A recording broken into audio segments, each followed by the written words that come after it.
Though you mentioned that you've worked with Holocaust survivors. What did you learn from them? Okay, let's see. So many things, so many things. It's just there's a very high degree of anxiety that kind of pervades fear and anxiety that pervades the life of most of my Holocaust survivor patients and their families. And that it's interesting. And once in a great while, this is going to sound very odd, it almost skips a generation. So for example, I have one Holocaust survivor patient who, watched several of his friends and family, be killed in front of him. And it was like a near miss for him at so many different points.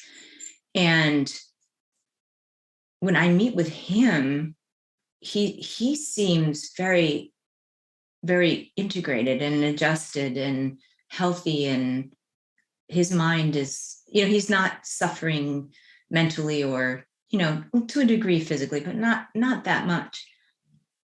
But his kids are completely anxious.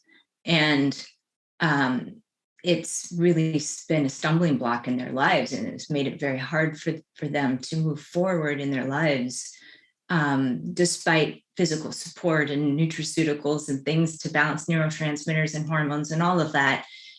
So you could say, it's okay, the way that the father was, his experiences, affected how he was able to show up for the children or something like that, which then programmed them. But in this instance, it doesn't seem like that to me. It seems more energetic, like almost like they're carrying it in a way for him.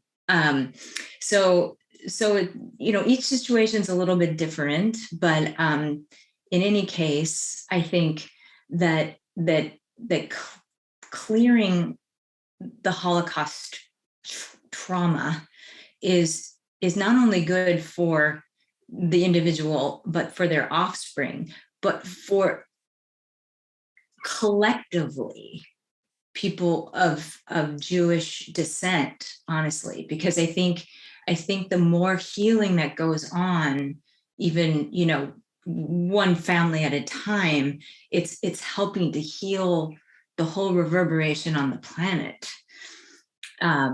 So it's a real honor to work there. And I don't know if it's appropriate to say, but I've always felt like, oh, I'm a Holocaust survivor. I feel like past life, always just like from a young age, been like, oh, absolutely, I am a Holocaust survivor.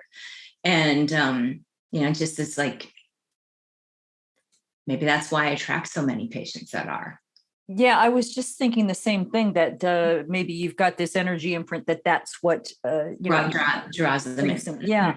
Now, I'm also wondering too, that I'm just sort of spitballing here, but from the story that you're telling about the father and the children, where the father was seemingly unaffected with, of course, the supposition that he was at some level, it almost feels, the way that you're describing it, is that the intensity of his experience was so extreme that his physicality just couldn't go there. It couldn't grok. Okay, I will not express this, but it does get passed on for the children. And as you mentioned, that they're sort of carrying the weight for him. So even though he's maybe a little, maybe insulated isn't the right word, but he's managed to find a way to just live with this. But because it's so unacceptable what happened to him, it does get passed on to the children. Is that accurate, do you think? I think so. And then I have, like, in contrast to that, another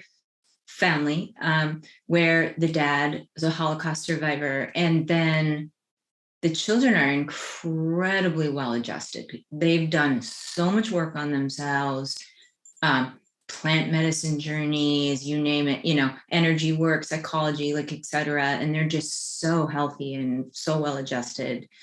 And it feels, I just love this person so much. This man. elderly. And it just feels like part of my dharma, to show up for him and help him in the years that he has left, really harmonize all of these energetic dissonant patterns within him so he can heal for himself and for his kids and for the world, for everybody. And he just is such a special human, and he has so much still to offer in his 80s.